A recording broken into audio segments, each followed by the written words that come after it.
What is going on, everybody, and welcome to this week's episode of the Huddle Within podcast. Thank you very much for tuning in once again to another episode. This episode, I'm extremely excited to present to you guys. I've got my best friend Nathan Campbell on with me to talk about all things NBA free agency.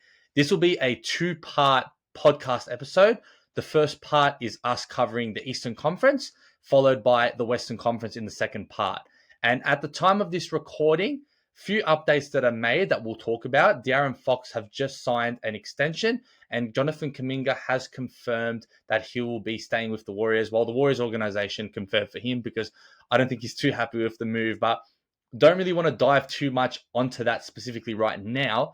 But I guess the reason why the podcast episode is a month after when free agency began was because of this Jonathan Kuminga fiasco. And now that that's sort of wrapped up, we're able to knock down and do this episode and really break down the Eastern Conference and the Western Conference. So obviously this is going to be the Eastern Conference breakdown. Then the Western Conference will be followed next week, which we'll dive into everything there. So really excited to sort of break this down for you guys. It's something that's more league focused and sport focused specifically. Obviously, our topics have been over a general kind of range of topics and going into sort of deep and meaningful conversations, where this is more of a chilled, sort of relaxed breakdown of free agency. But it also allows myself and Nathan, who we are very passionate basketball fans, and we always talk about these conversations in a coffee shop or at soccer training or anywhere personal. So I thought, why not bring it into the podcast setting and onto an episode for you guys to listen to and just sort of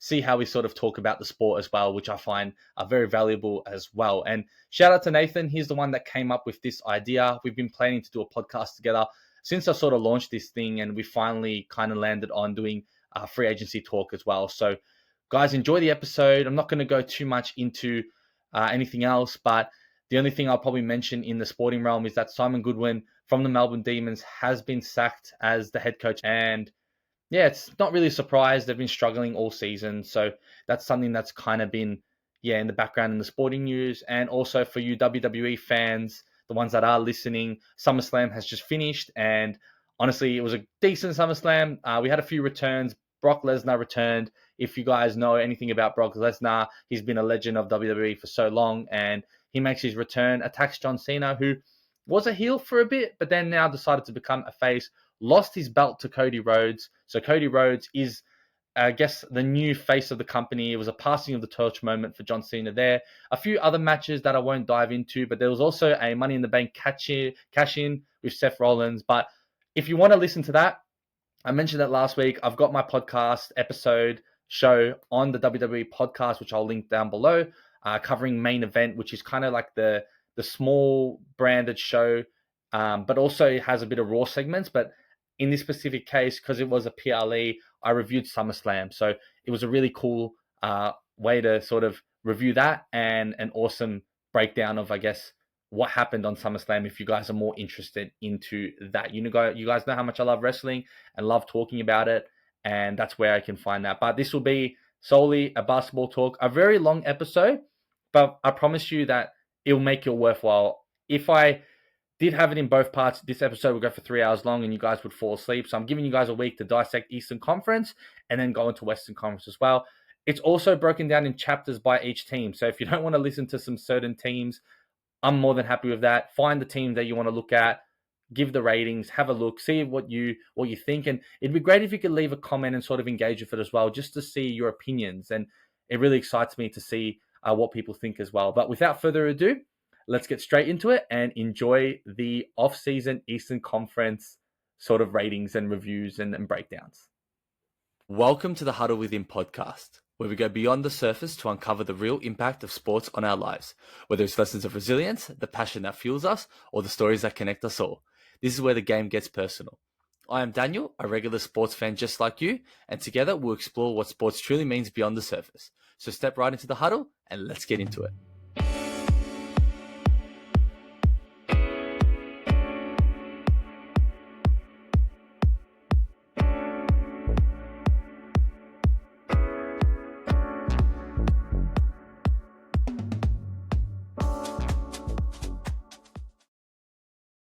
All right, guys, so I'm here with Nathan. Today we're going to be discussing all the NBA offseason moves, but we're going to start firstly with the Eastern Conference offseason moves. It's a two-part series. Start with East, we'll move on to West. Start with the weaker conference first, I think, and that'll lead up to things that happened in the West. Hopefully by then we get an update on this Jonathan Kuminga situation, which is what's been holding this free agency talk back. It's a month late, but we're here now, so we'll start with the first team, but before that, Nathan, introduce yourself. Thanks for having me on, Daniel. It's been something that we're trying to do for a while, and I'm glad we found the time to finally come on and speak NBA. Nice. But yeah, thanks for having me on. Appreciate it. All good. So I think the way we'll start this is by first explaining to everyone why this free agency is more important than probably other free agencies in the past. And the main reason is that the NBA has essentially introduced a second apron. And for those that don't know what that is, NBA fans, non-NBA fans, it's essentially another list, a tier of restrictions that are punishing teams for going over a salary cap. In the past, back in the 2010s to 2020, there was this thing called the soft cap. And the soft cap essentially was that if you essentially was over the salary cap, for every dollar that you spent over it, you'd have to pay in luxury tax. So teams were willing to pay millions and millions of dollars in luxury tax to get the best team possible. And that's why teams like the Golden State Warriors were able to have such a strong dynasty in getting Kevin Durant and becoming a powerhouse in that time. This second apron essentially punishes teams that do go over the salary cap. And stuff that include punishments are losing their first round pick. If you're in the second apron for a certain amount of years, you ain't able to, I guess, set up a mid-level. You're not allowed to sign and trade. So a lot of ramifications here. And two teams that went into this, going into the second apron, were the Cavs and the Boston Celtics. So you're going to see a lot of moves that we're going to break down from those two teams specifically, and also teams that are in that first apron too, which is also another layer of restrictions, but not as penalizing as the second apron is. So I think now that they've got this, it's creating a very big advantage for teams to sort of compete, and breaks the dynasty window as well. And it's really important that your teams draft well, so you're able to give your players the most money. So these free agencies now all have essentially people that are extending, and most of the free agents are restricted. And that's why we're probably not going to see the massive free agency moves in a long time now, because a lot of these players are getting extensions and they're extension eligible. And the only way that this really happens now is if a player is disgruntled and they really want to test the free agency market, but they're not even getting the most money there. So it's very big. And talk to me about it. What are your thoughts on this second apron, and how do you think that it's obviously going to be an advantage or disadvantage for some teams moving forward? Well, there's I can see why people do like the changes in that, the structure of the salary. For me myself, I tend to like it just because, like you said, dynasties are nice, but seeing teams, smaller markets, actually manage their assets and not rely on getting free agents to build to get to a point where you're competing. I find there's an art to it, or it takes more to build a team that way than being one of these bigger markets that have advantages of having a nice location, or a team that has state taxes, and then you can pay more. And yeah, I find it for the smaller teams is a bit unfair. So I tend to like the changes that have been implemented. And on that as well, it has seemed to create, it's made it harder for free agents out there in the middle tier to low tier to actually get their money. When it was implemented, it was supposed to be that there would be a disparity across the league with wages and what is earned for max and mid-level players. But for what we're seeing now, max players are still getting maxes, and those middle to low tiers, they're just getting minimums. And that was seen with Trey Johnson or Tyus Johnson last season. He was not a player that should be on a minimum, but there was nothing out there in the market. So yeah, I tend to think that it's a good difference. You know, if your team is on top, you got to manage your assets. If not, then you're going to get a hefty bill. And like you said, you're into the second apron. You could be paying 500 million on taxes, and there's only so long a franchise or billionaire can last cutting costs. For And sure. yeah, I think I think the main thing as well is that, as you mentioned, it really is got to do with roster construction. And what I love personally about the league, and I think what we've got into as well, is the idea of how teams are presently constructed and how they're built to win a championship team. And it's an even floor now. There might be some low market bias between our teams, obviously, given that we support those low market teams, but it doesn't mean that big markets won't have or be a destination for free agents moving forward. It's just the amount of free agents that are able to sort of be in a team. Like you're losing that super team value there. And I guess if you're a mid-level player, it's trying to get long-term deals rather than those short terms, and trying to find those players in the market. So we can start with Atlanta Hawks, who had a very busy offseason, acquiring Nickeil Alexander-Walker first.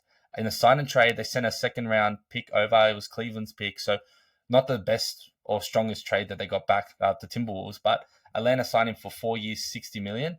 And given the salary, I think it's worth. The Minnesota Timberwolves are obviously losing a key asset to their rotation, but weren't able to obviously pay the money. And Nickeil Alexander-Walker is a perfect example of how the second apron can really affect the team like Minnesota competing, but allows a team like the Atlanta Hawks to bolster their kind of roster and include someone that's extremely versatile on the defensive side. So that was the main acquisition.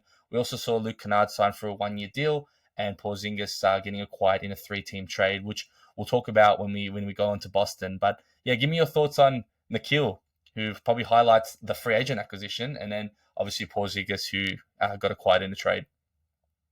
the, it's funny because the rise of Nickeil Alexander Walker needs to be studied, because I've seen him get traded multiple times. He landed on my Portland team, and I was watching him thinking, who is this guy?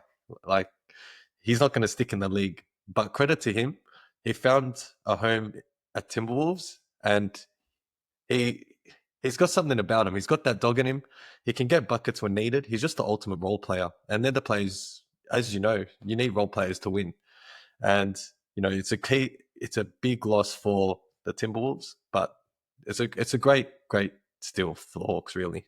Yeah, I I mean, think tying him up with Trae Young, especially on the defensive end, is going to create a lot of versatility on that end of the floor. Atlanta were a very struggling defensive team, especially given the fact that Trae Young is not really a good defender, especially being undersized and also just not having that motor to defend.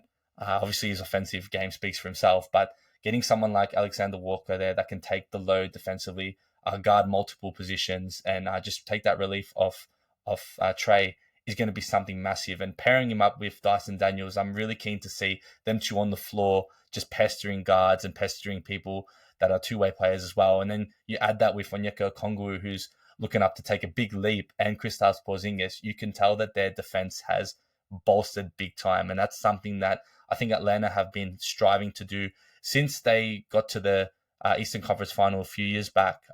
They've made massive improvements bringing Alexander Walker here, so I expect this team to be very defensive minded, allowing Trae Young to just fully flourish on the offensive side.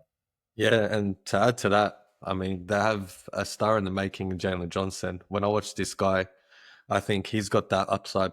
He's got that potential to one day become an all-star. He can do it all. He can score, he can defend, athletic, just needs to stay healthy. And I think he, along with Trey, can go places, not to For mention sure. Dyson Daniels. Um, they got quite a lengthy backcourt, not backcourt, but players around Trey Young. So it really makes sense to line up the type of rotations they could put out there. And on that as well, obviously they had that number one pick in Ricochet. So, he looks to be a two-way player as well. So if he picks up stride, yeah, they look to be quite a solid team in the East. He may not be probably the most outlined number one pick that we have in the NBA draft, but he's a very good player. And I think a year under his belt, in second year, has got strides to go, and I think he's got a lot of potential too. And speaking on I guess players that are going to help on the floor as well, especially with shooting, Kristaps Porzingis looks to be a massive acquisition for them. So give me your thoughts on that in that three-way trade. Obviously, Boston in that second apron, as we mentioned, look to ship him off. Again, we'll talk about that when we cover those guys, but it's about Atlanta Hawks, and they're looking good with adding a potential third star in their team and being that third option, creating a mini big three, you would say. Yeah, I think the moves, it's awesome for them. I mean, they got someone that can stretch the floor. I've seen Porzingis, camp at the three and shoot threes. He's a big shot maker, and he's post offense is virtually impossible to defend. So adding him in the lineup, as long as he can stay healthy, again, it's another knock on Porzingis because there's no doubt of his quality when he is fit. But if he is fit, along with the rest of the pieces on this roster, they can cause trouble. I think the fact that, as we've seen in the most recent finals, the teams that get there are the teams that have different looks, teams that can swap their offense, defense at any point in time. Something's not working, change it out, and I think Porzingis allows that. So, like you said, capitalizing on the issues in their second apron for Boston, I think they got a relatively cheap deal for him, if I'm not mistaken. Mm-hmm. And they did lose that Capella archetype. However, you've got a younger Okongwu, someone who's versatile, coming into their prime years, still only 24.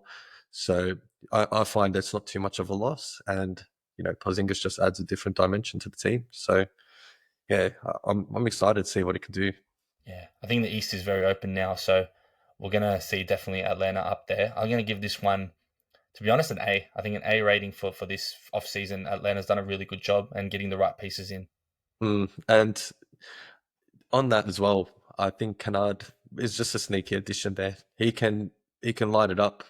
He might be in a 10, 15, 20-minute role, but sometimes that's all you need. So I'm on this. I'm with you on this one. I'd give this one an A. We're moving on to the Boston Celtics, who have been hit hard with this second apron.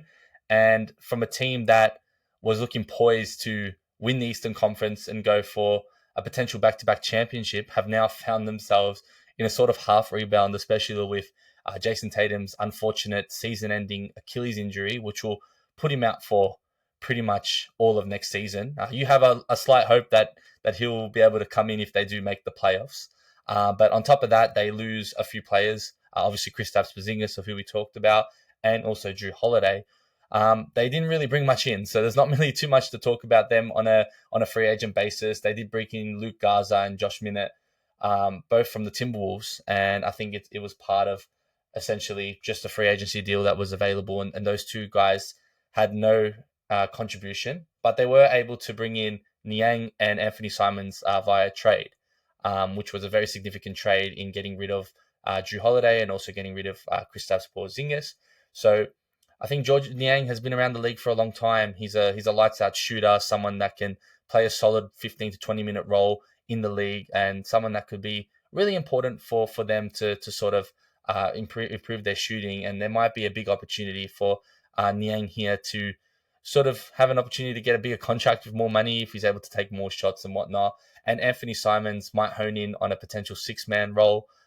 He's a perfect player for you to talk about, given that he was on your Blazers and now he's been traded to the Boston Celtics. But I think this year is a definite season reset. Not sure how deep they will go down. I still think with Jaylen Brown and Derek White, they will look to I think be a play-in or late playoff team personally, especially the fact that when you did see Jason Tatum get injured, Derek White went off for 25 to 30 points, and he can definitely average that a game. And with this Eastern Conference being so open, I still think he's a all-star bona fide if he is to continue to the same lengths as he's done in the past. So I think you'll see him performing at all-star level, and then Jaylen Brown being Jaylen Brown. So don't think this team's down and out completely, but definitely maybe a pause on their championship hopes for this season. But yeah, go on with the acquisitions of Niang and Anthony Simons for us, please. Sure. So, yeah, the additions are really just to cut costs, really. And we could all see it coming. Everyone within the landscape knew that they needed to make moves. And with Tatum going out, it was it's almost like a mini pause. So what they've done really is they've given themselves flexibility for the future. And knowing the Celtics, Brad Stevens, we know how good their front office is. They're never going to be fully down and out. But like you said, as a team or as an organization, Boston Celtics, we know after next year they'll be back. And this really does give them the platform to, get creative, give some other players opportunity, and really try to bolster up for when Tatum comes back. But yeah, with the Niang acquisition, just another shooter similar to Hauser, can shoot, can stretch the floor, solid role player, nothing too crazy. The Luka Garza one is more so just a replacement for Luke Cornett, which is, I find, a big loss. He might not be the most flashiest player, but defensively, yeah, he can really cause havoc. He's athletic, and he just played the role perfectly. So that was a big loss for that. There's Josh something Renard, about there's something yep, go about on. Sam Hauser that just gets me excited for getting more minutes. I'm all for Sam Hauser minutes. I think in stretches of last season, especially when their players were out, you saw those occasional Sam Hauser games. And Luke Cornett is a big loss. But do you think, before you go, who MSK the starts for this year? Um, Look, it's possible. I know Tillman. I think Tillman's still on the roster there, so maybe he still gets a starting gig. But I think start of training, the roster spot's open. I mean, there's no one there that's going to be locked down. If I was to be crazy and say Luka Garza gets it, then that's just outside the box. But yeah, I think I would give the young buck a shot, see how it goes. Why not? And Developmental thoughts on year. Anthony? So you know much about him in his Portland days, him coming to Boston. Anthony, he he's always been one that splits us fans because you could see the shooting ability. However, it was just accompanied by lackluster defense, and in the right team, he could really pop for a team. And I've seen him make crazy shots. And I think at Boston, they have that culture for defense. Obviously Drew Holiday is not there anymore, but they still got White. They still have Jaylen Brown. And yeah, in the future, they're going to get their team back and they're going to be on par with what they were prior. So I think Anthony Simons is a good addition. I mean, there was not much else they could do to cut costs for the Drew Holiday deal. He was on a hefty deal. Anthony Simons is a young asset. He's 25, 26, so he can build into the future. And, they might flip him. They might see how he goes and he might run the point. Or maybe Pritchard gets a shot, but he'll definitely be in rotation and be an asset. So, yeah, I love Anthony. He served us well.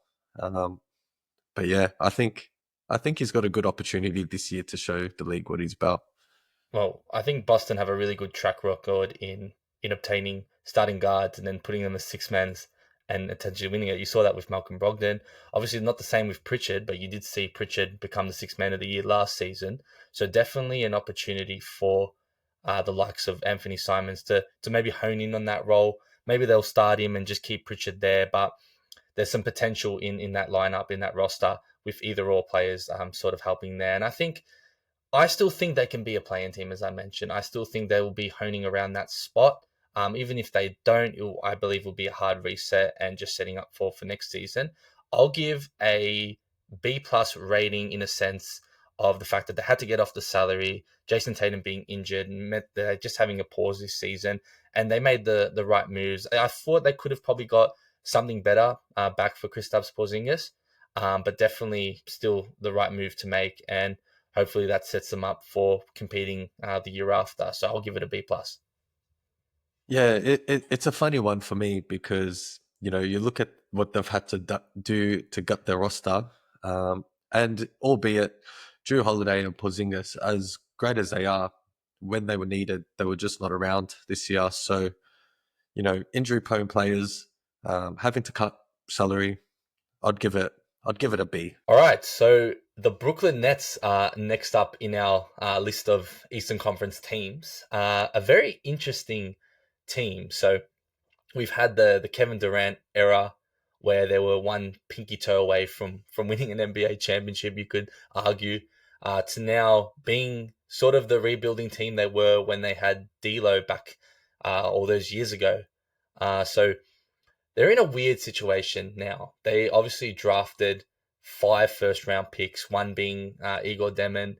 A lot of no hype really on any of these picks, especially considering that they had five and they didn't actually draft up or trade up to get a better player as well, which was also a surprise. But Egan Demon interests me, given that he is a tall guard. He's a very beautiful playmaker.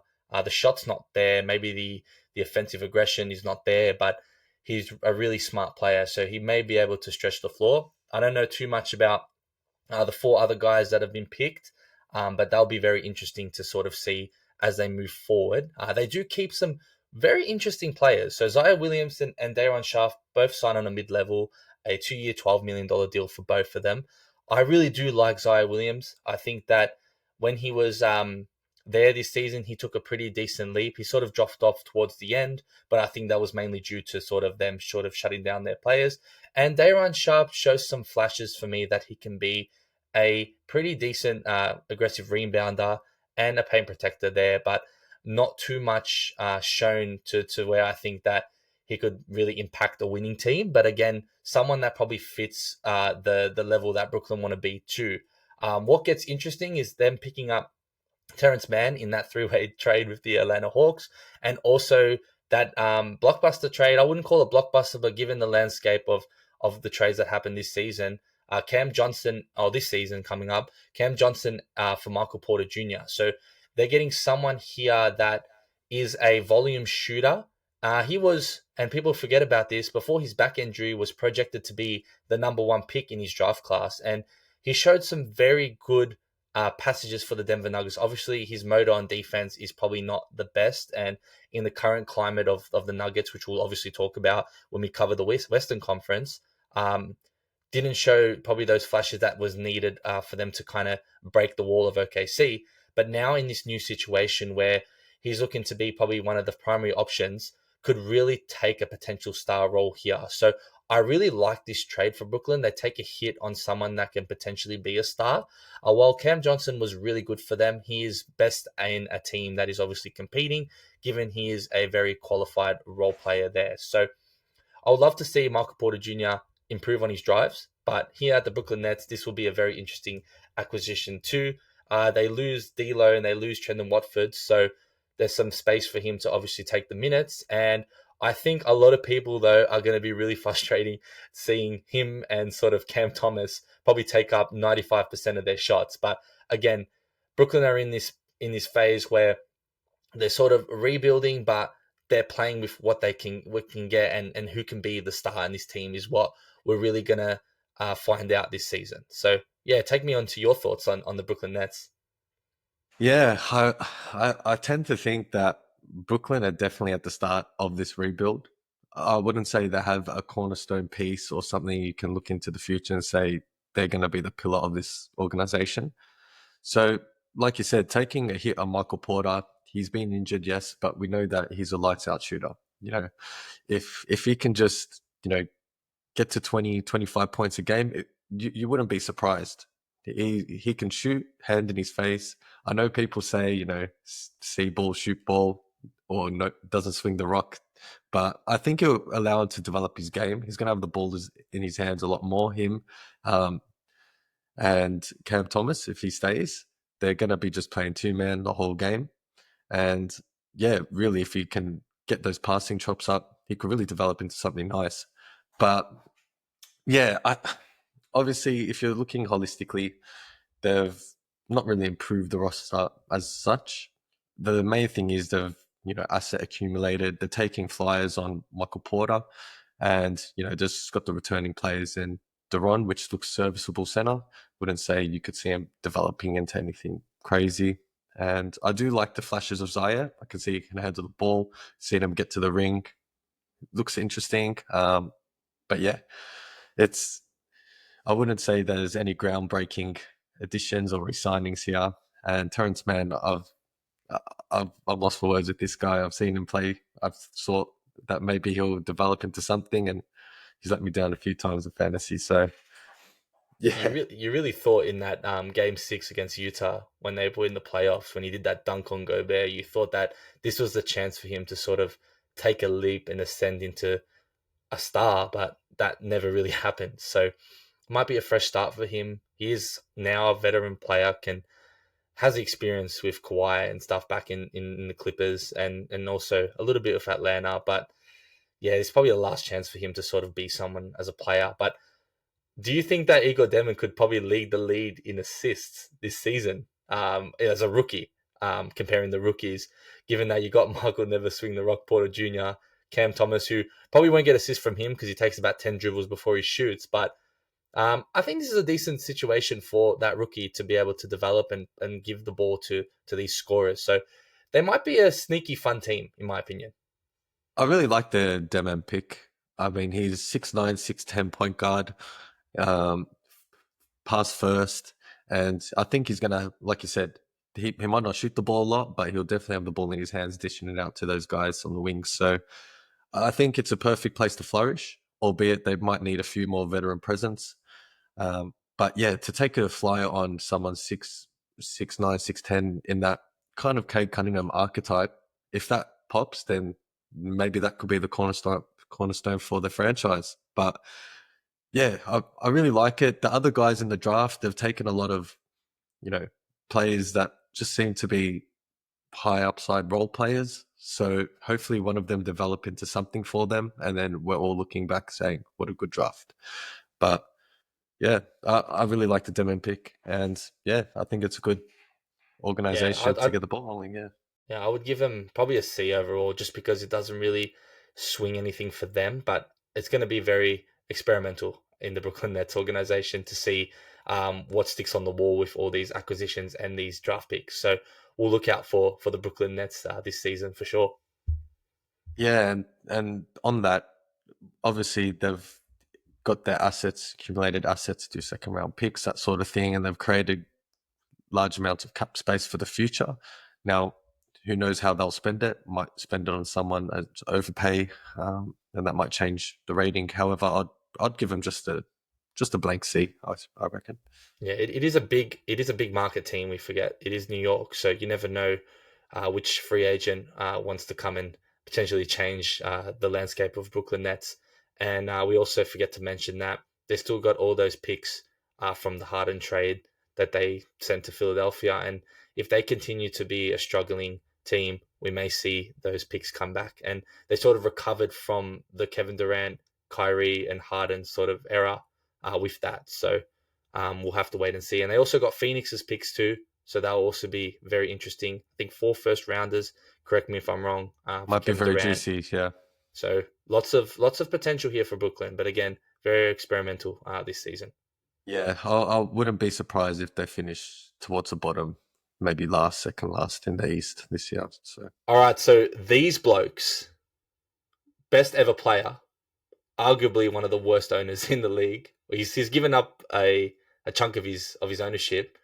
We're going to be talking about the Charlotte Hornets, who on Twitter have been beefing with my Wizards. But man, this organization, honestly, like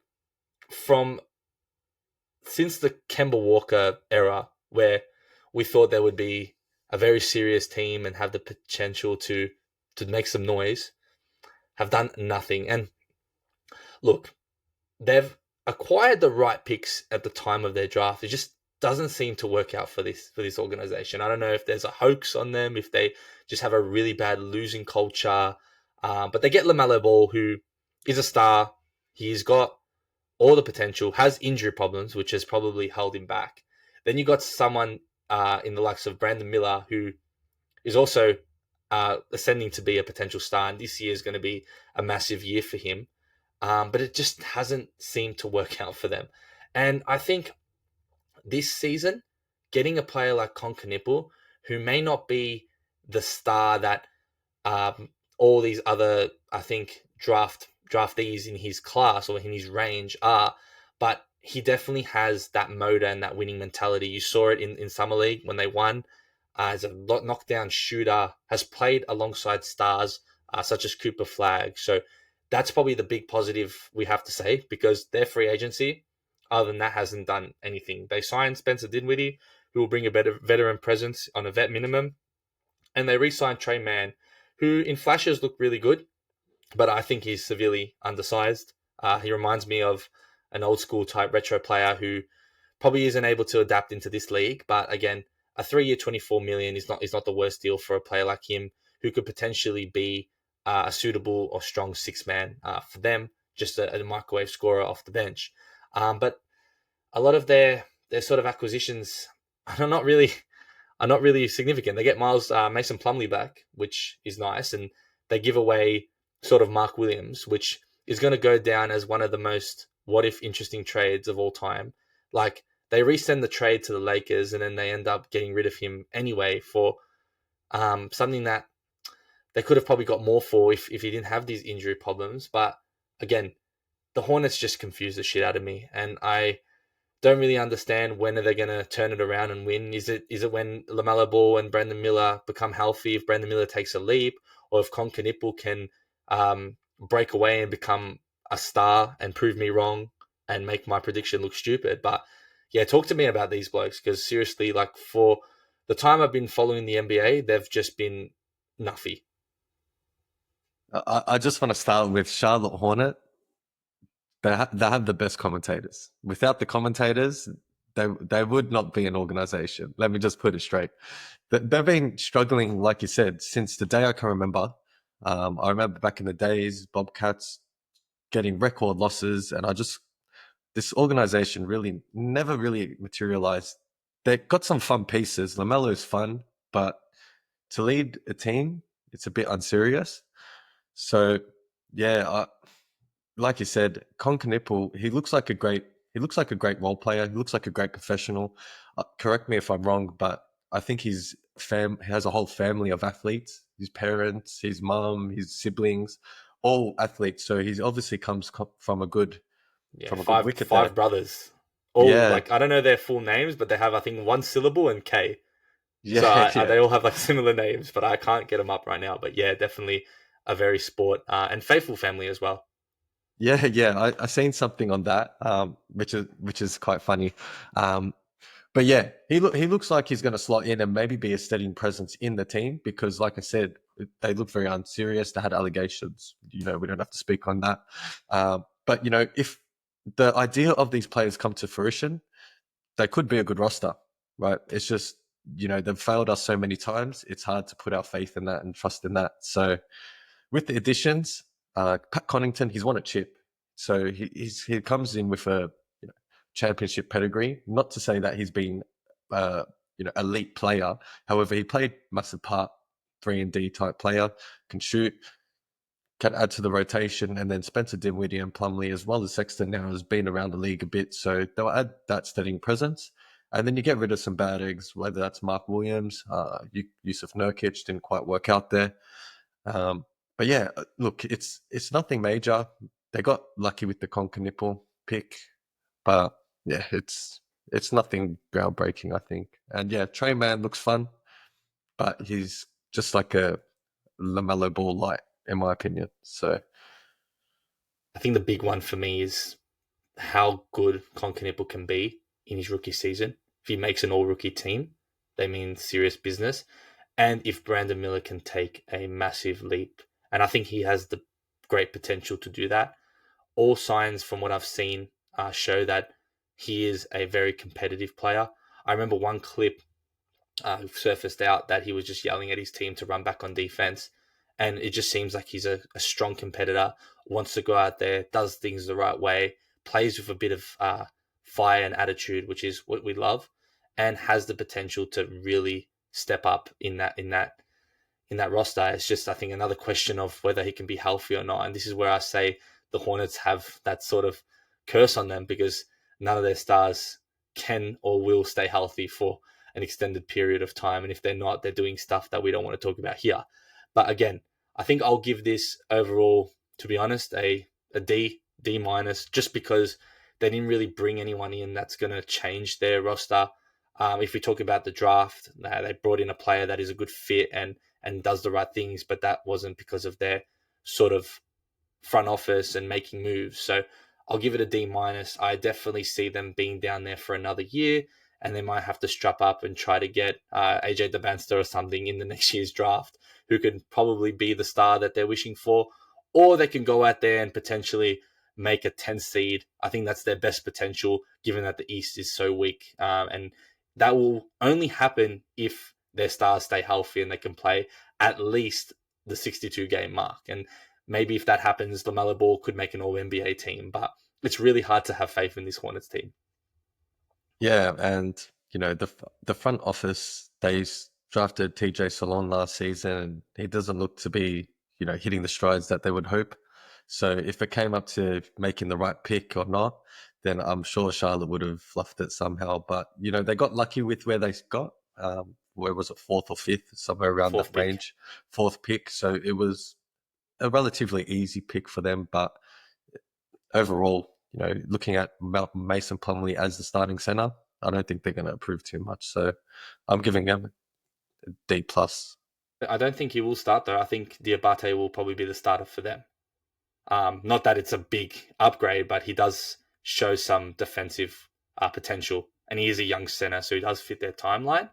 But again, nothing that's groundbreaking. So, yeah, I definitely wouldn't be penciling in Diabate as a solid starter or someone that sticks in the league.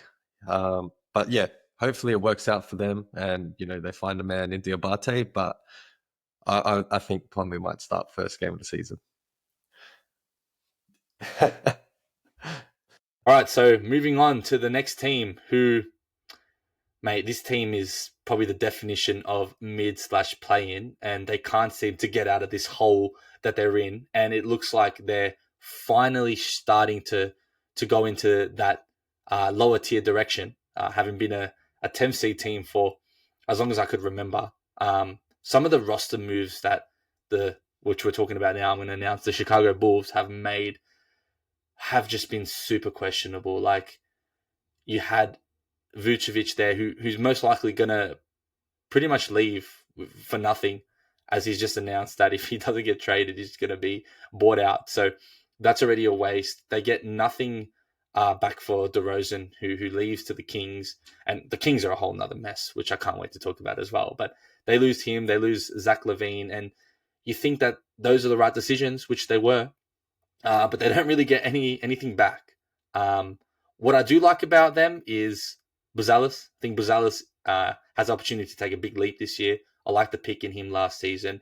But this year's pick, and look, we can't judge him based on a meme, but that meme of Asenge's face after he got dunked on by fellow Aussie is not a really good start to your career, especially when you're playing with the Bulls as well and being so mid. So I don't think Bulls fans are going to be too pleased about Noah Senge, but he could use that as fuel to sort of shut everyone up, shut up NBA Twitter, and prove us wrong. But another French player, which is great to see that there's an influx of all these French players there. But again, nothing that moves the needle for us. Like, they re-signed Trey Jones on a 3-year, $24 million. He had a pretty decent year when he came and got acquired into the Chicago Bulls, but really nothing. They pick up Isaac Okoro, who now the Bulls seem to have the worst 3 first-round picks of that season, having Patrick Williams, who was a 4th pick who flopped, Isaac Okoro, and I can't get the third player on the top of my head, if you can remind me. But essentially those 3 were like the worst picks of like the lottery, and they're all playing in the same team. So this team, I think they've just come to the conclusion that they're sick of being mid and they want to sort of rebuild the team. So I think besides Buzelis that I mentioned, Kobe White is still around and he's a star, but I don't think he's anywhere near a player where you can build a team around, given the limitations on defense and kind of the inconsistency that he does have on offense. Still, Dosunmu is a home native as well, like Buzelis. He's got a motor, but nothing too fancy either. So yeah, like, talk to me more about them. I just don't know if these Eastern teams. We're getting really to the thick of some struggling East teams now. Yeah, like you said, Chicago Bulls are a team that we've thought for a long time needed to blow it up. And it looks like every time they make a move to their roster, they just stay mid. So they got rid of DeRozan, they got rid of LaVine, and they were the same. Win-loss, they were the same. So with the moves that they've made, I just can't see him being any different, really. They're going to be, an outer play-in team that's on lock. If they don't keep Giddy, then I think there's some serious problems with the Chicago Bulls, because he looks to be someone that you can build with. And given the role and opportunity this season, he looked good. So, maybe it's that Australian bias coming in here, but they definitely got to keep hold of Giddy. But the signings, the additions, the departures, not really. It's nothing of note, really. I mean, Trey Jones is a steadying presence. Okoro just seems like an idea of an elite 3-and-D player who's never really shown it consistently. And Lonzo leaving, he was great when he was fit, but he was just never fit. So, yeah, I don't think Chicago's moves are anything too crazy. It's not going to change the landscape of the NBA scene. But I really do hope for SNG he bounces back from that poster, because that was criminal. What they did to that man, I'm sure that's got to hurt. But, I love a comeback story. And if that fuels the fire and he pops, I'd love to see it. So, look, Chicago Bulls, I like the organization. We all grew up with the Michael Jordan, or even if we didn't know, we knew the Chicago Bulls. So, we'd like to see them up there one day. But I think it's now the first couple steps in rebuilding and starting all over. Yeah, for sure. I think one positive that I forgot to mention, if we're going to talk about acquisitions or re-signings, it is getting Billy Donovan back for a few more years. So he's very much into wanting to rebuild this team.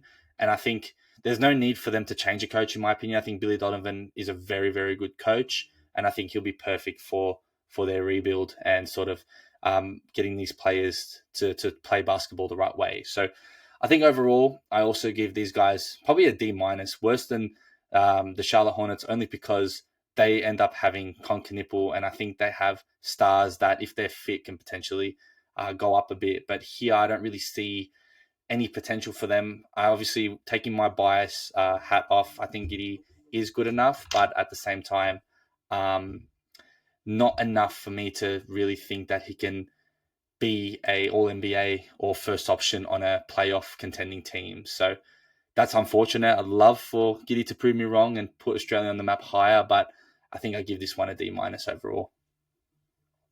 Yeah, and to mirror that, or to what you were saying before, I really like the look of Martez Bazales. I think he can do a lot at his size. His blocking numbers are off the charts for first-year rookie.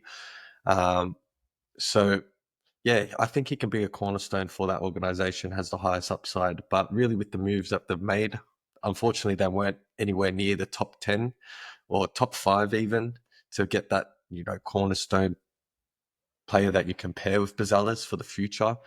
So the moves really, to me, is, like you said, probably a D-. And that's probably what they need. It's funny that we're agreeing on everything as well, by the way. I'm interested to see where we do disagree. But that's the Chicago Bulls. Just wanted to take a moment to thank you guys for tuning into another episode of the Huddle Within podcast. If you do enjoy episodes like this, or this episode specifically, be sure to leave a comment and a 5-star review wherever you do get your podcasts. It'd be also great if you could like and subscribe wherever you do get your podcasts, so we can continue to show this out to people that see sports exactly the way that you do. But without further ado, let's get straight back into it. All right, we're going to the Cavs. So the first competing team in a long time. We've gone through a few of the garbage teams, and finally back on the competing train with the Cleveland Cavaliers. So the second team that is in the second apron, and it looks as though they're willing to stay in there for a little longer,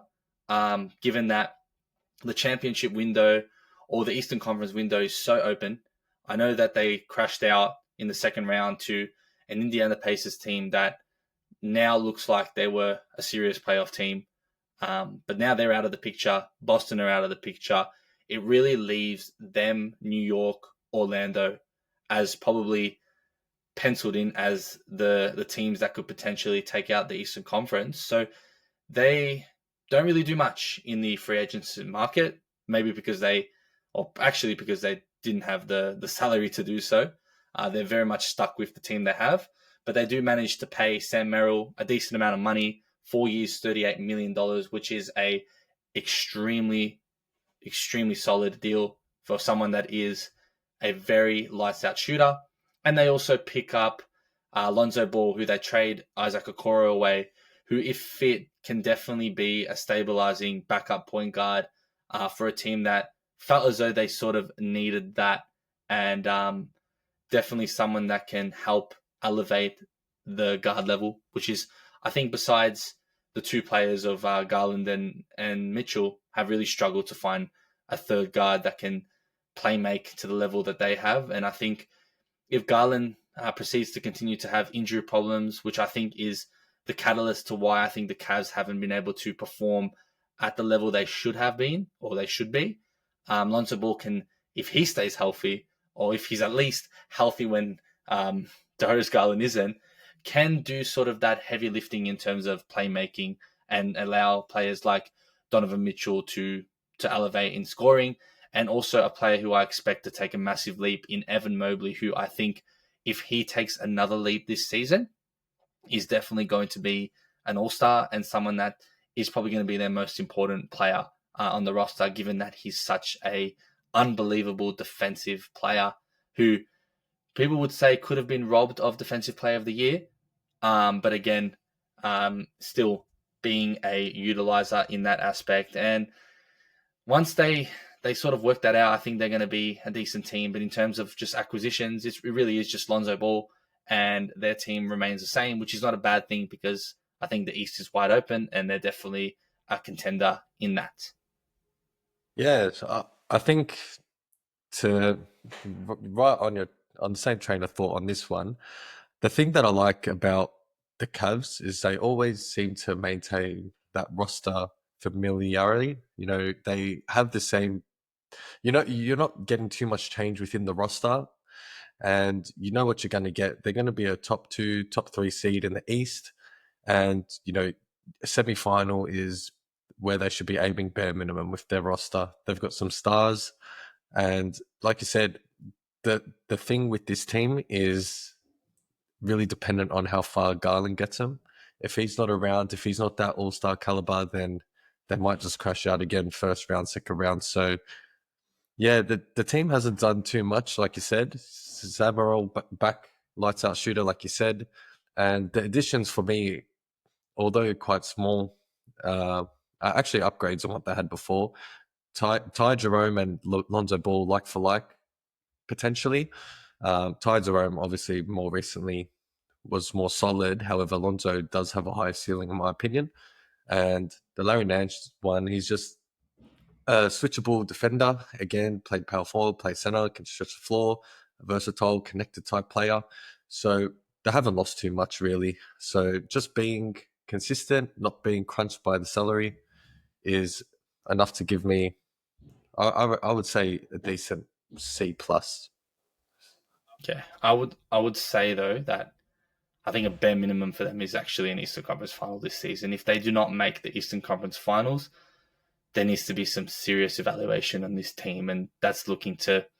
And for me, first off, without even playing this season, it would be looking to get off Garland, one, and definitely shipping him, and also probably looking at whether Jared Allen and Evan Mobley can also play together, because they've showed signs that they've had, and the Cavs are convinced that they can play together. But when it comes playoff time, it shows that they do struggle, and Garland can't afford to have another season where he's not healthy. I think that's where they have to really decide whether they're going to keep him or not. So in terms of acquisitions, I'll give him a C, just because they didn't really make any, but they have upgraded where they needed to, especially with Lonzo Ball, and keeping most of their roster intact to what will be a weaker conference where they were the first seed last season. So we can't forget that. Hey, so this team, the Detroit Pistons, they tripled their wins last season. Shout out to Pistons Jack. We spoke a bit about his team there. But the Detroit Pistons are now a team that is, from what they were, a rebuilding team 2 years ago, having the worst record, losing record in a season, to now potentially being a top 4 seed potential at their highest, and definitely now a penciled in playoff team. bolsters their roster. Definitely with the likes of Duncan Robinson, who signs a pretty lengthy 3 years, $48 million deal.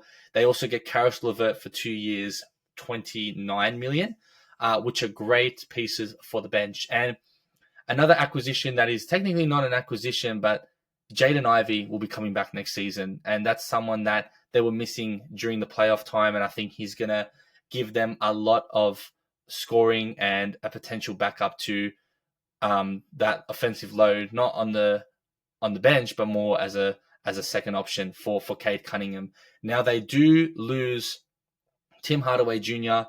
and they do lose, if I can get it right, Dennis Schroeder, who mistakenly I've missed, were very strong veteran present guards that really elevated them last season. So I think the losses of those two are extremely underrated.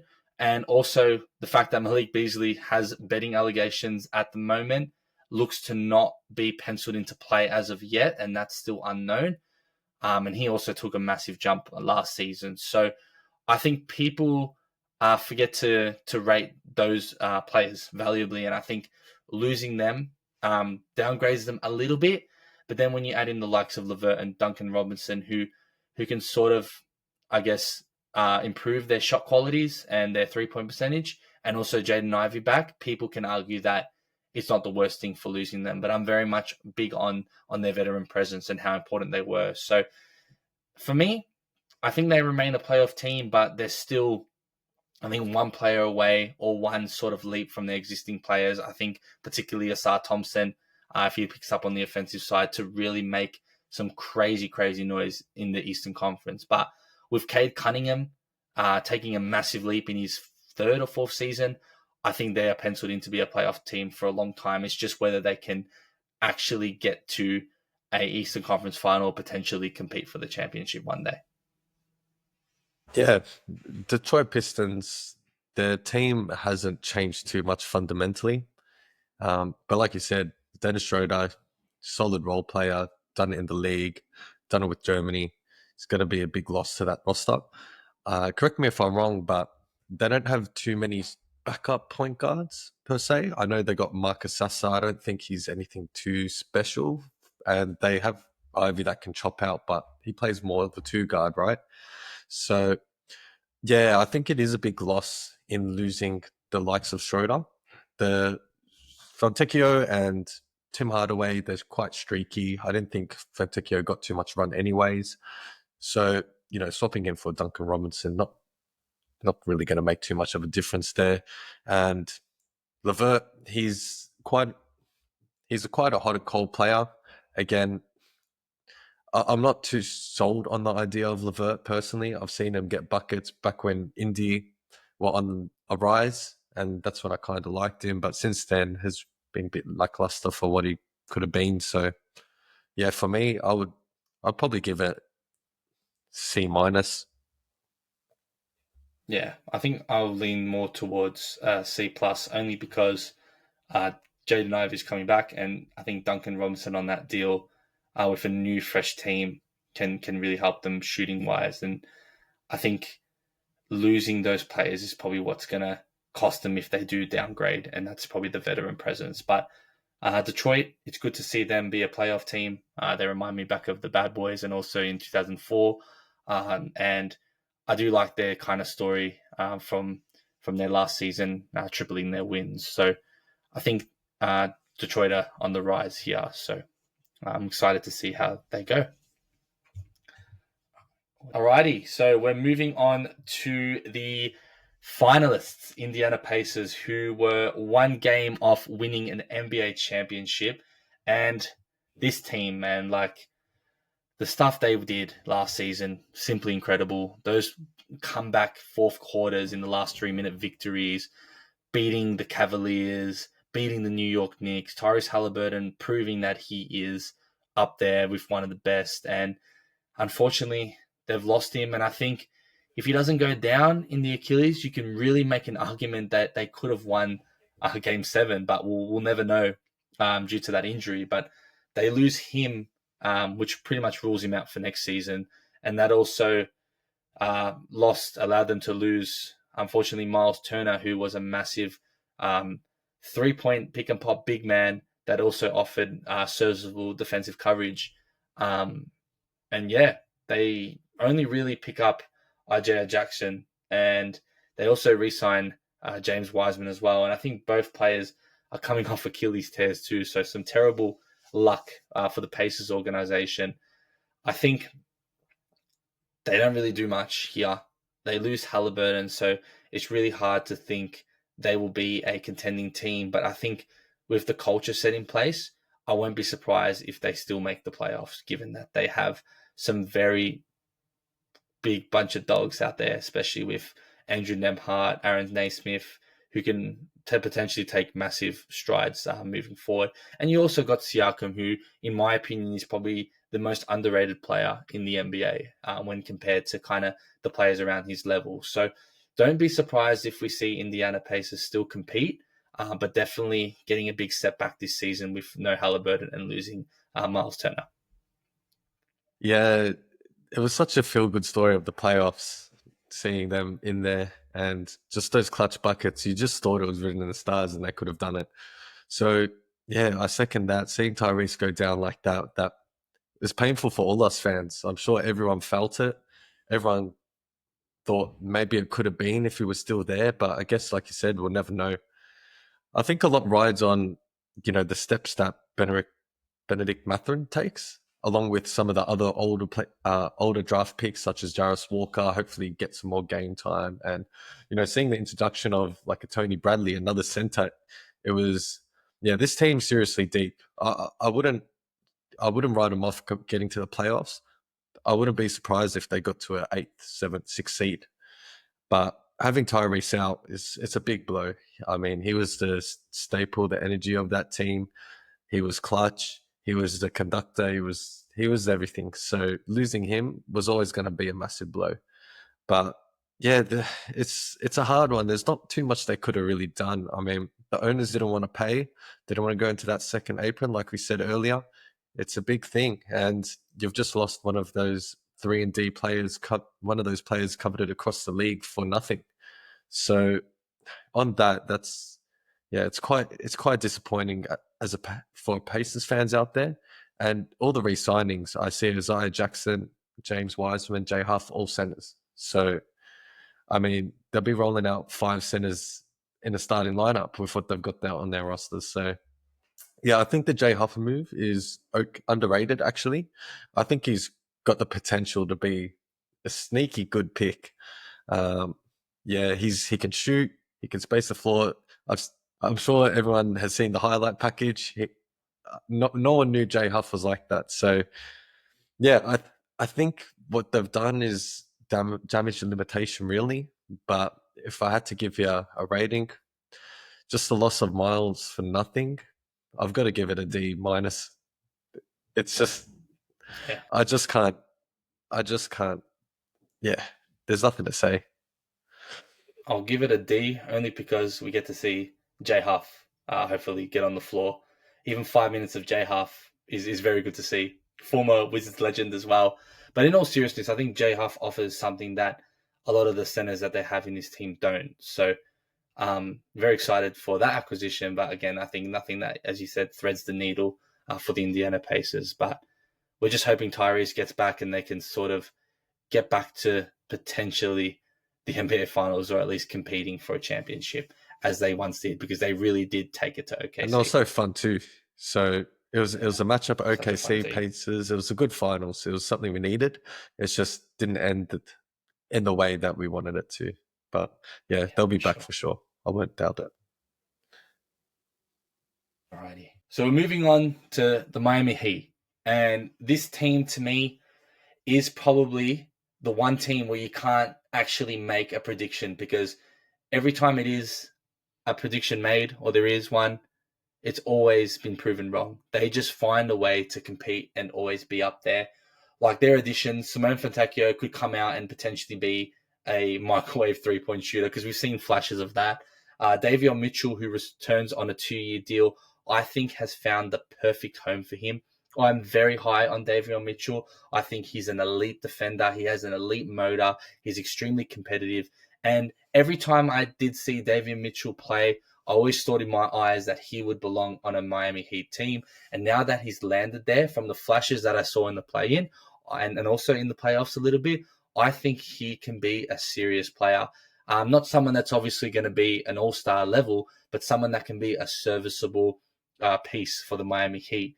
And his defensive prowess, he improved his three-point shot. He's on a pretty luxury deal of 2 years, $24 million.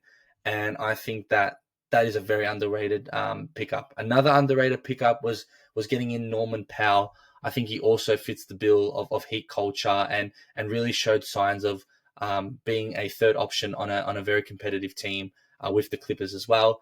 With that second apron, the Clippers were not willing to pay him, so the Miami Heat have an opportunity to take a flyer on him, and I think he's a massive upgrade to losing Duncan Robertson there as well. And you still got Hero and Bam, who have 2 finals under their belt and are real serious all-stars. So you can't sit there and say that the Heat have improved significantly, but at the same time, you can't sit there and say that they're not going to be around that playoff picture or playing picture with the roster, with the culture, and with the coaching that they have. So you think that it's not a big off season, but we'll probably come back and have a look at this when they're surprisingly in the playoffs, taking down the first seed, and we say that Davion Mitchell has an elite player on the court, and Fontecchio is an unbelievable shooter, and Norman Powell is basically their second option. So yeah, it's really hard for me to actually say what's good or bad with this team, but the Miami Heat make moves, and they're always interesting.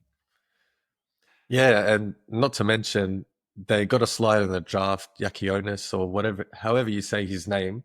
Someone that was projected top 10 gets him 20th pick. So Miami Heat have a serious thing of picking out talent, building them and integrating them into their culture, and they're just miles better. And like you said, Davion Mitchell is the perfect player for them. Someone that's hard nosed, ready to get at it, no nights off. So yeah, the addition of him to the roster, along with Fontecchio on a cheaper deal than what Duncan Robinson was offering, and Norman Powell for a bag of chips, really, Kevin Love and Cole Anderson.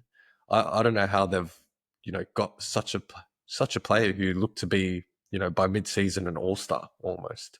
So really, the deals they've made is quite remarkable. Really, the direction of the team itself is still yet to be seen, and I don't know how far this roster will go. And with limited assets and lack of role players, lack of superstars. Sorry, but yeah, the moves they made, I think they've done well. So if it was up to me, I'd be giving them a B for those moves. I think I'll give them a C minus. Not that I don't think the moves are unbelievable. It's just if I just take away the organization itself and my bias, or not my bias, but the general consensus of what the Heat is. If you put this in like another team or another culture, besides probably the Norman Powell acquisition, there isn't much that kind of moves the needle for me. Yakonis is good.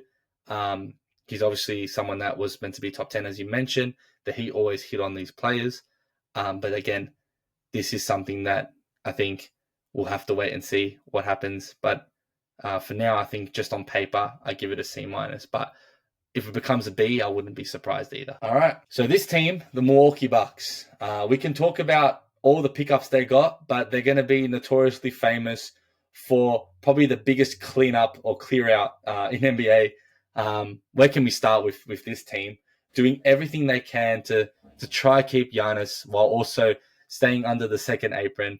He said that he's not going to leave, so we're going to believe that he's not going to get traded, but he might potentially be the biggest unrestricted free agent of recent memory, or he just leaves in the offseason before All-Star break to a competing team. But this team has been in the highlights for all the wrong reasons. We talked about the Miles Turner pickup, which, yeah, it's not bad. They get a few decent role players as well. Jericho Sims, Ryan Rollins, Gary Trent Jr. re-signs. They re-signed a lot of their players. Kevin Porter Jr., Bobby Portis, Taurean Prince, which are on some pretty friendly deals, which is great to see for them. But again, they lose so many players. Like Dame Lillard, that's a story in itself. Didn't work out with Giannis. We thought that could potentially work out. Culture wasn't there. The fit wasn't there. I don't think they have any bad blood with each other. It's just, I think, an organizational move there. They waive him. Brook Lopez is out. He goes to the Clippers. The Clippers get so much better. And I think Miles Turner simply came to where the most money is, and they're doing their best to sort of help Giannis on that backcourt front to give him some defensive versatility. But again, losing Drew Holiday, I think, those years ago, and getting Dame Lillard has really put the Bucks in a position where they don't have any draft picks going forward. And if Giannis does leave, we may see a proper broken down rebuild of this team. But I do like Kevin Porter Jr. I think if he can get all the allegations and sort of history and put it behind him, there is a serious player in that player. And having those sort of role players back in their team, Gary Trent Jr. showed flashes in the playoffs, and Bobby Portis has been a fan favorite there. They could potentially make some noise. But again, it's hard to really put a certain playoff kind of point on this team. But with Giannis, anything's really possible.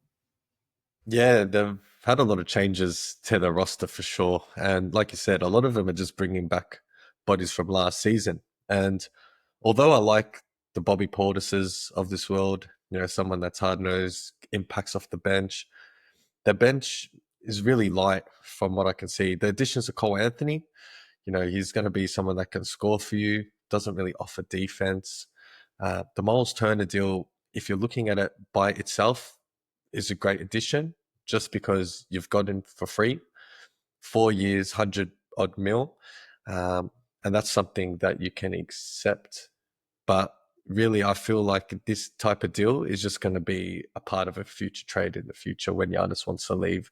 Someone that you can trade out, get some assets, and use that to rebuild. Because, looking at that deal in totality, you've waived Damian Lillard, 100 mil. You're basically paying Miles Turner 200 mil over 4 or 5 years. So that sounds crazy when you say it out loud, but they've really, salary cap tied themselves over the next 4 or 5 years. And as a Blazer fan, I hold a lot of interest in the Bucks as we have their picks, and them being blown up is just going to lead to more successful Portland. So yeah, it's really difficult for the Bucks because the Dame thing was working. The idea of him and Giannis sounded good, but it was just never clicked, and he was out for a year.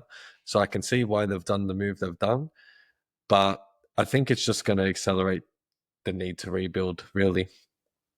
So if I had to give a rating, it's a tough one, but I'd just go for a C.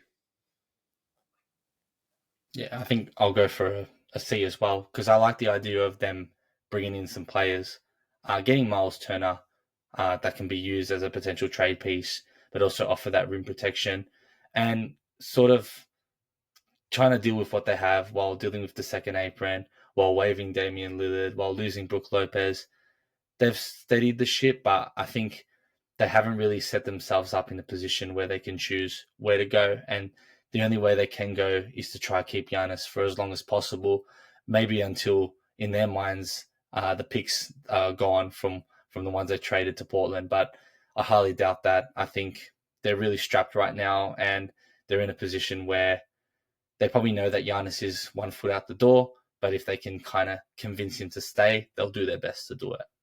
Yeah, you're exactly right. And I think the team's a bit in limbo. And I think we're just waiting on the day where Giannis asks out, and yeah, they go into full rebuild mode again. So that's where it looks like it's going. Yeah. Well, we'll move on to another competing team, the New York Knicks, who, as of recently, extended Mikal Bridges, so he'll be locked up for another 4 years, which is great for them. They also pick up some decent bench depth, which is something that I think was the criticism point for the New York Knicks. Maybe half of it was because of their coaching, that their coach didn't want to play these players, and maybe it was because of the lack of depth they had in those positions. But there's probably no excuse for their bench now, and it'll definitely be used as they pick up a previous six-man in Jordan Clarkson, who is a microwave scorer off the bench, who's going to offer them a lot of relief in that front, and also someone that I think is one of the most underrated role player acquisitions, I think, in this free agency class. Gershon Yabusele, who from the Olympics has just ascended into a bona fide NBA player, someone that has been out of the league for 5 years. The last time I heard that name was when he was at the Celtics, not even playing, to now being a key pivotal piece in Philadelphia. And one can argue that the fact that the team sort of disbanded while he was there upped his value, and he showed that he can be a very potential role player. He's got the motor, he's got the body that's hard to sort of get past because of his strength. And I think he's going to offer a lot of versatility on defense and offense, especially off the bench for the New York Knicks. So they're probably another team that haven't really upgraded in terms of star power, but keeping their core team, adding a few bench players to their current roster, a new fresh coach in Mike Brown, who's an unbelievable coach as well, someone that's really changed team cultures, especially in Sacramento. And if you remember back in the day, taking that Cavs team with LeBron to the finals and also being part of Golden State's dynasty, I think the Knicks can really compete for the Eastern Conference. And I think they can make another Eastern Conference Finals and potentially the championship because they have the pieces, they have the culture, they have the media and the market. So it's only up for New York Knicks. And it's always good when you see the New York Knicks good in basketball. The fans are funny. Jalen Brunson is an unbelievable player. They finally have that franchise player that they love. The last time they had that was Carmelo Anthony. So I think the Knicks are in good shape to really create some serious noise next season in the Eastern Conference. Yeah, I really like what the New York Knicks have done. I mean, they haven't given up anything in particular to get the players they have gotten in. Jordan Clarkson, a few years ago, averaging 15, 20 points. So we know what he can do. And coming off the bench, I think, is a perfect role for him. And Yabusele is just, again, he's someone that can slot into the starting lineup if you need, but off the bench offers that 3-and-D, that ability. Tough, hard-nosed, girthy. You know, he's a perfect role player. And we've seen it in Philly. And just adding him into this lineup, along with Mike Brown, which is the biggest acquisition of them all, I think completely changes the way the Knicks roll out throughout the season. I mean, they have a deep enough team, and coach last year, Tom Thibodeau, doesn't Thibodeau. He didn't trust the bench, and I think that was one of the things that you could see come playoffs is the players were tired. They needed rotation, and even players were saying, like, you know, play some of our bench players. They can play. So I think Mike Brown's shown, even when he went to the Kings, that he makes a team first mentality. That video of him running down the court made me laugh. I don't know if you remember that one. Funny, man. Yeah. Oh, that was so funny. I don't remember exactly what he said, but that was hilarious. Yeah, he was just running down the court, and he just brings that culture, that intensity, that all-in team first mentality. And I think it goes a long way. So I love what they've done here on the limited. You know, it's not expensive. It's not costing them too much. They re-signed McCall, albeit they've traded for him. He's one of the guys. I'm down for a B for this one. I'll give it a C+, only because nothing groundbreaking, but the moves that they made were the right moves. So they'll definitely be up there next season. We move on to a team that has really taken advantage of the weakness in this Eastern Conference with all these injuries, and that is the Orlando Magic. They re-signed Paolo Banchero on a 5-year extension. They get Mo Wagner another year there, who I think is pretty much there to make friends happy. But he's actually, all jokes aside, a very good player. I remember his time at the Wizards, drawing charges for days. He brings a lot of energy off the bench as a big man as well.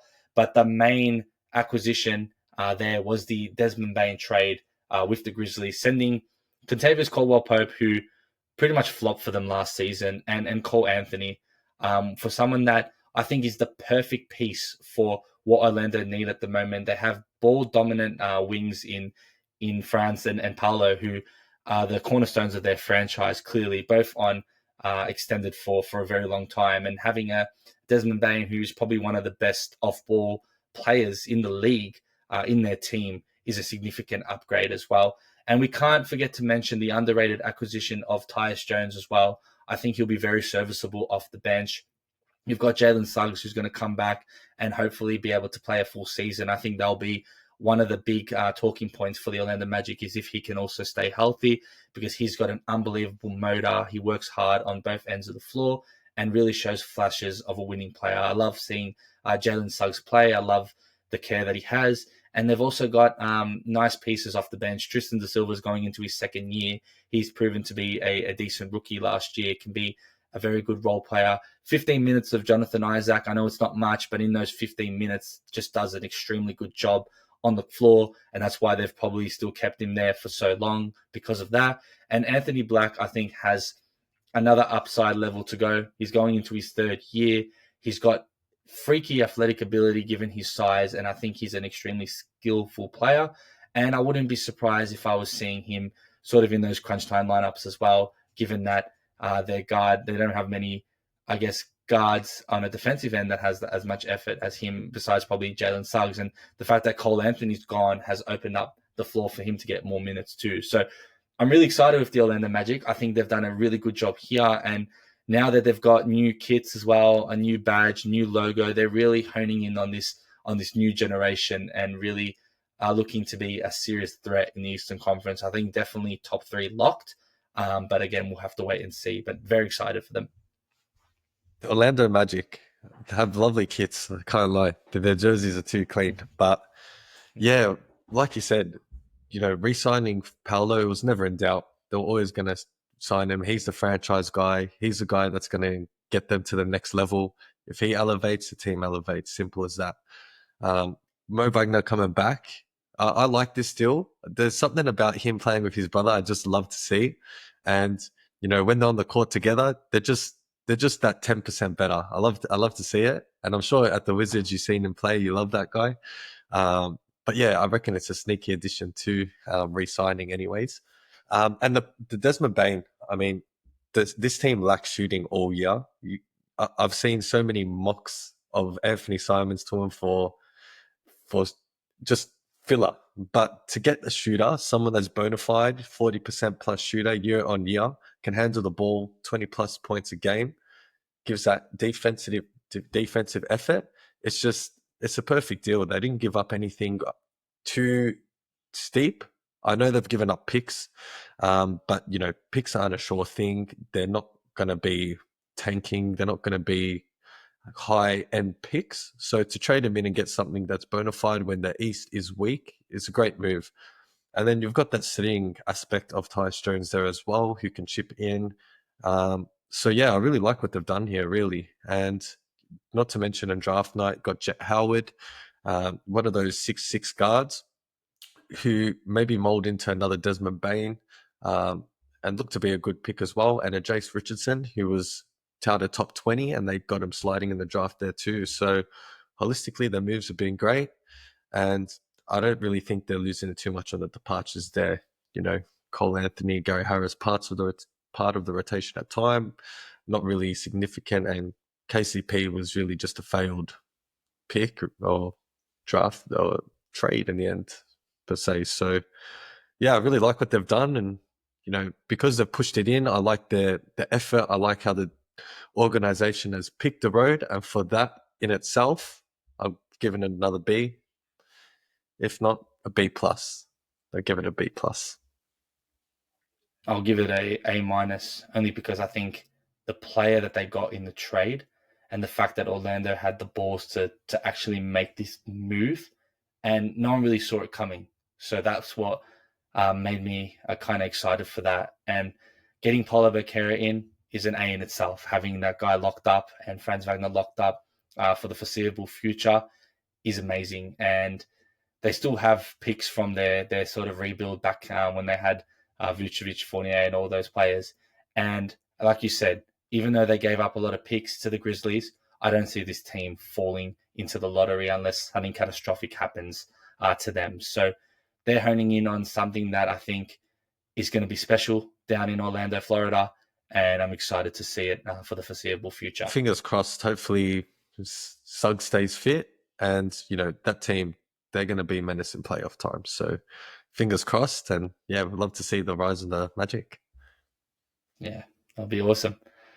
All right, so the next team, mate, this team, for the life of me, have just year by year never failed to just not even let me down, but sort of just prove me right. When I say this team is a pretender team, when I say that they've never made an Eastern Conference Finals despite throwing and flexing the trust the process to their fans, this Philadelphia 76ers team have made some pretty average moves again. But what I will say is getting getting VJ Edgecombe in their draft is something that I'm extremely excited about. Someone that has a large motor, offers both offensive and defensive attributes. Out of Baylor, who has a very reputable college system there, I think he's going to be an extremely valuable player. But in terms of kind of their free agencies, losing Yabusele is a big loss. But they didn't really do anything else. They re-signed Kyle Lowry and Eric Gordon on deals, and they added Trendon Watford, who could potentially be a serviceable role player. But it really depends on availability, right? We can basically rule out Embiid on playing any more than 40 games a season, given his injury. McCain is obviously set to come back, which is probably a positive there. Tyrese Maxey looks to be the star for that team now, and he's proven that he can be a star.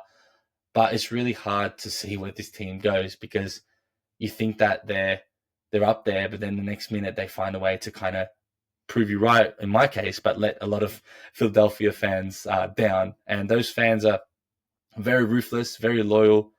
They've seen success in their football team, but have failed to see success in their basketball team, and have definitely let the basketball community know about it. So the Philly 76ers, we can sit there and say all these things, but if everything kind of fits perfectly and goes into place, VJ Edgecombe becomes a first team or rookie, Jared McCain becomes the rookie of the year that we thought he was going to be, or definitely was going to be the way he was going. Tyrese Maxey makes another leap, and Embiid somehow decides that he wants to play more than 40 games. We may be having a whole different conversation on to see whether they can win an NBA Finals, if I'm honest. But it's hard to really believe that with this organization. And I think their offseason moves show that that's not going to happen, but they do have the players there. So this is probably one of the most weirdest teams in the league, I would say, right now. Yeah, it could definitely go both ways with the Philly pretenders, as you say. Because really, if they're keeping hold of Grimes, and then they've still got the Kelly Oubre's off the bench, you got the Andre Drummond's off the bench, Eric Gordon off the bench, you've got a solid 10, 11-man lineup. So I think Philly, they really did luck into this pick. I mean, you look at the teams at the bottom of the league, they're without those star players, right? They don't have the Embiids of this world. They don't have the Paul Georges of this world. They don't have Tyrese Maxey. None of them have even one of those players. I literally forgot about Paul George. He was so, I think, irrelevant this season, just took a chunk of money. They're saying that he's not going to be ready for the start of the season or for training camp as well. But that's a player that is getting a lot of hate from the 76er fans. And I even forgot to mention him. And that's how you know that they were extremely struggling last year. But yeah, go on. Yeah, and even when they were fit, or I know that Embiid was out pretty much the whole season, even when fit, they weren't convincing, right? But the fact that they've lucked into a top 4 pick, they've got VJ Edgecombe, that looks to be a great 3-and-D player who could learn some chops off PG and become a great core piece next to Jared McCain and Maxey. They really didn't deserve the pick, really, honestly speaking. But they've got it, and if all things go right, you never know. They could see themselves in an Eastern Conference final. But yeah, with it's funny, but with the additions they've made, they haven't really done anything else. All I can say is they lucked into that pick, really. Yeah, I think I'm going to give them probably a C-. Not, they didn't really do much. So you can't sit there and say the players that have gone out have changed anything. They're obviously going to hit second apron if they pick up anyone else.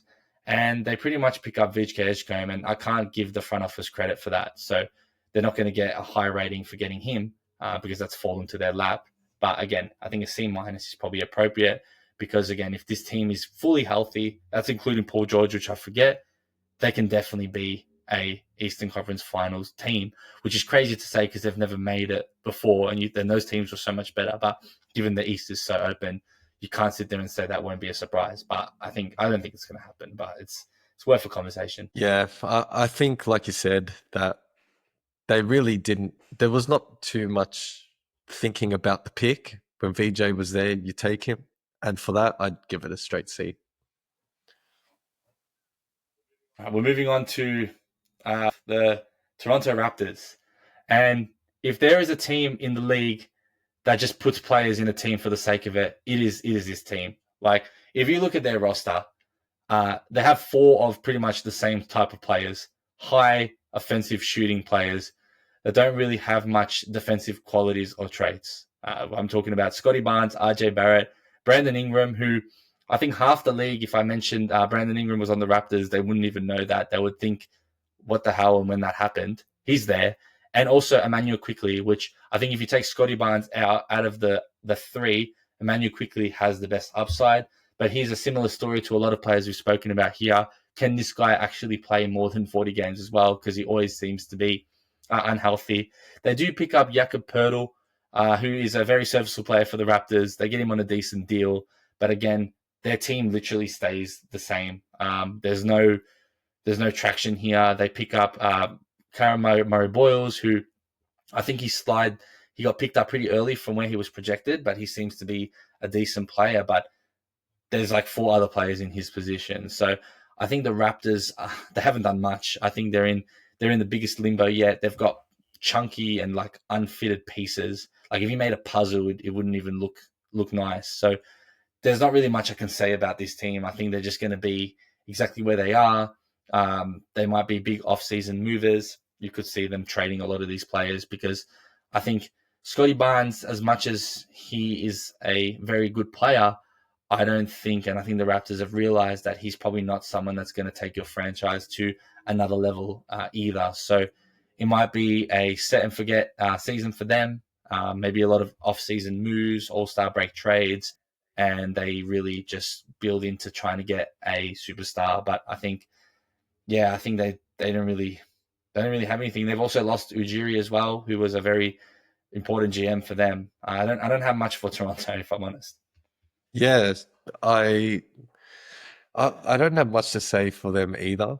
And like you said, when you're looking at their roster and have built it, you really tend to think, what is that front office really doing? You know, you got wings, forwards, shoot, no defense. The idea of Scotty Barnes being a guy that can handle the rock but can't shoot has over time shown that, yeah, he might not be that first option that we all thought he might be. And yeah, the roster is just lacking that A1, A2 type players. You've got a lot of 3s and 4s in there, but you're just really missing out on that top end talent. So I think if the Raptors were to go into the season looking to be one of the seller teams, trading pieces like RJ, BI, and retooling for the future, I think that might be their best bet. But I wouldn't think this team would be making noise. I mean, Jakob Poeltl is a solid center, serviceable, but the other additions really doesn't really move the needle. On that note, the draft pick CMB, he looks to be a really good defender, best defender in the league, and if he can pop to what they were saying, a Draymond Green type defender, then who knows how that works within the team. But yeah, go on. What were you going to say? I just said that I don't see, like, even if they were to trade them, like, realistically, what are you getting for those players? Like, that's the problem that I have with this team. It's like, you've got these supposedly players that, like, they obviously don't fit, so they're going to be trade pieces, you'd like to think. But who is really going to give up a lot of their draft capital or even their assets to want to even get these players? So that's probably my concern for them. Yeah, and that's why everyone was so puzzled when they got Ingram, because, you know, looking at it, it was just like, why? Why would you get him? It makes no sense. You've already got players at the wing position.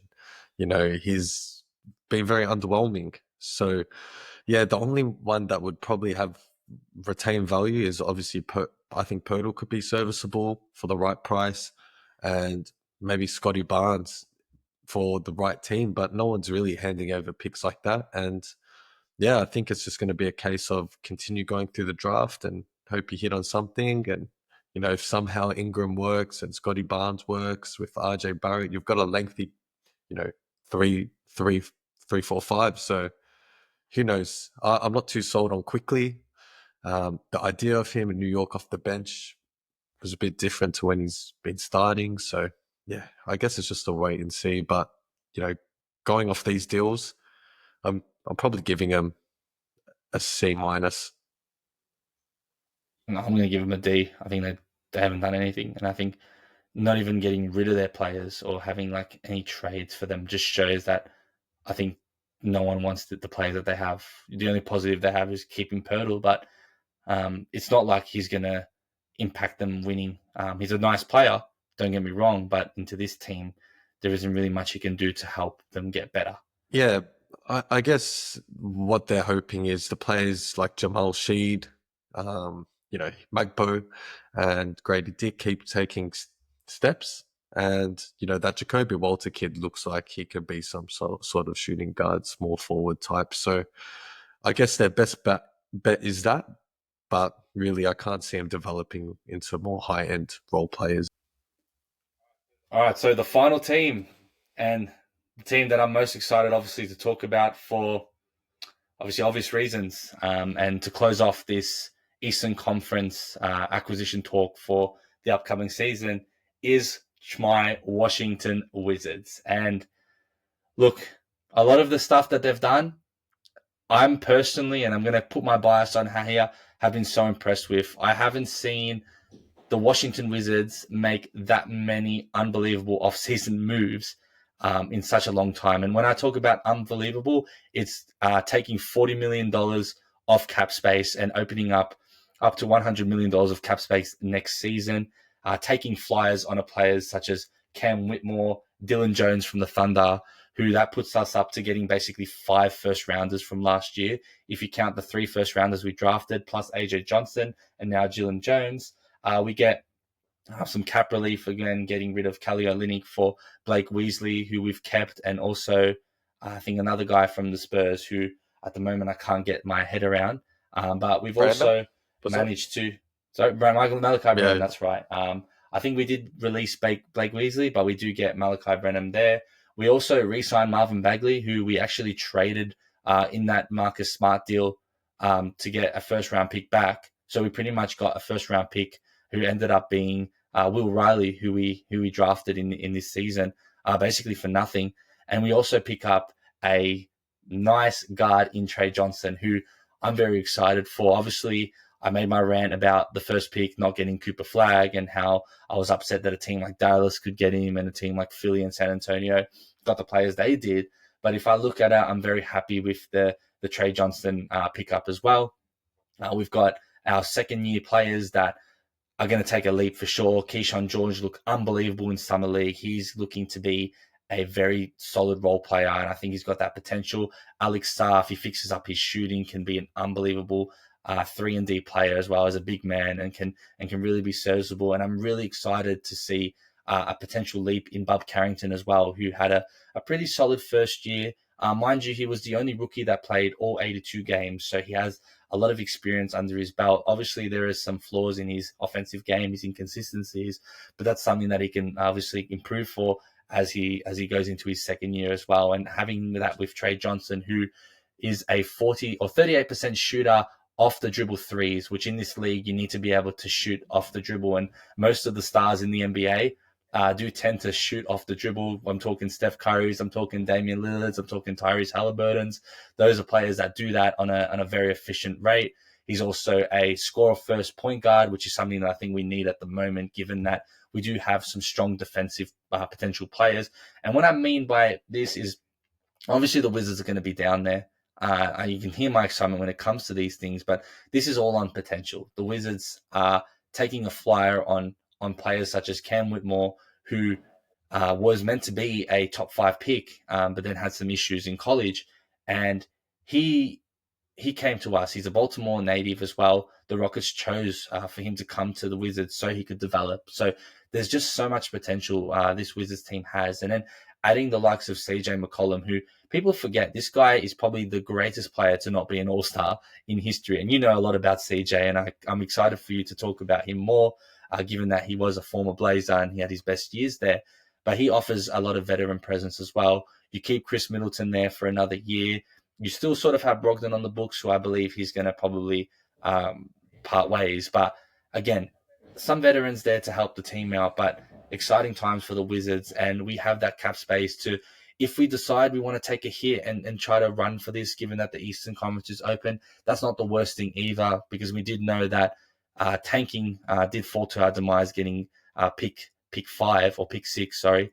But still getting Trey Johnson was good. So we may just really either go for it and try to get in a play-in spot and really compete and try to just elevate like the Detroit Pistons did. Or if not, we may just crash out, be a bottom team, but we can afford to do that another season if our young guys, develop, and also we pick up another potential star or a top 5 pick in the draft if we choose that way. Plus adding that $100 million cap space, plus having all those first round and second round picks accumulated. The Bradley Beal trade we forget to mention. I know that's obviously something that happened before this offseason, but the fact that he's been waived shows that we won that trade by a landslide. I'm looking at the Phoenix Suns and seeing how they're going and thinking they're going to be terrible, which we'll talk about next week. But yeah, very excited for the Wizards, as you can tell. And I'll leave this to you for maybe 5 minutes of your thoughts on a non-biased perspective. Yeah, so I really like what the Wizards have done. I mean, as a team that's been down there, and you would know, it is a bit painful watching them lose, but the best part is watching the development of the young Bucks go at it and the development of the team, and you can really see they're starting to form an identity there. I mean, Sarr has the potential to be that two-way Mobley prototype, which I think is the archetype of winning a chip. Look at Chet, for instance, at OKC.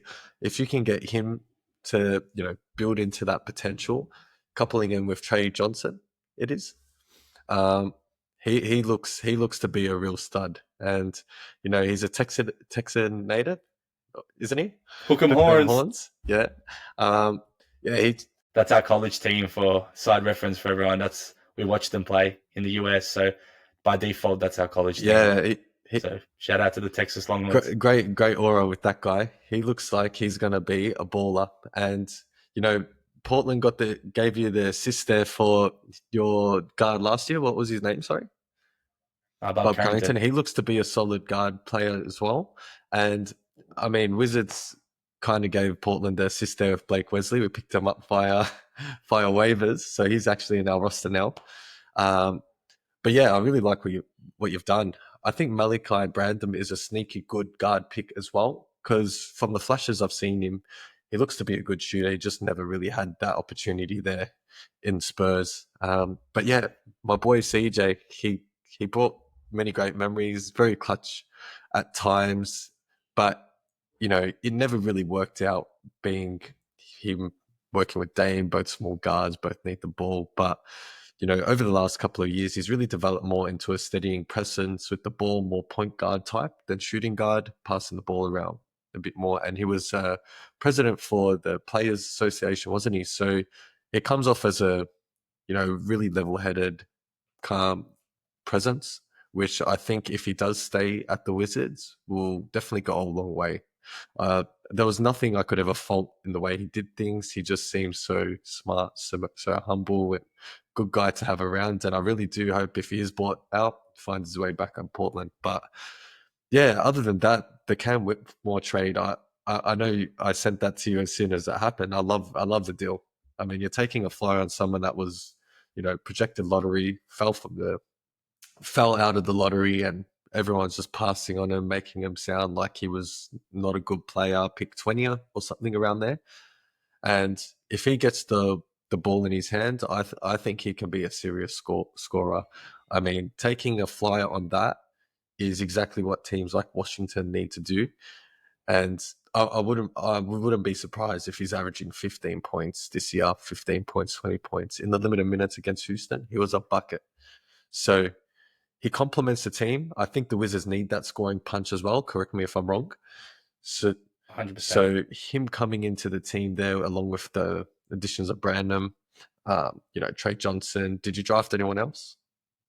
Yeah, Will Riley. So he was our pick that we got from the Memphis trade. And we obviously were getting 17, then we traded down for another second round pick.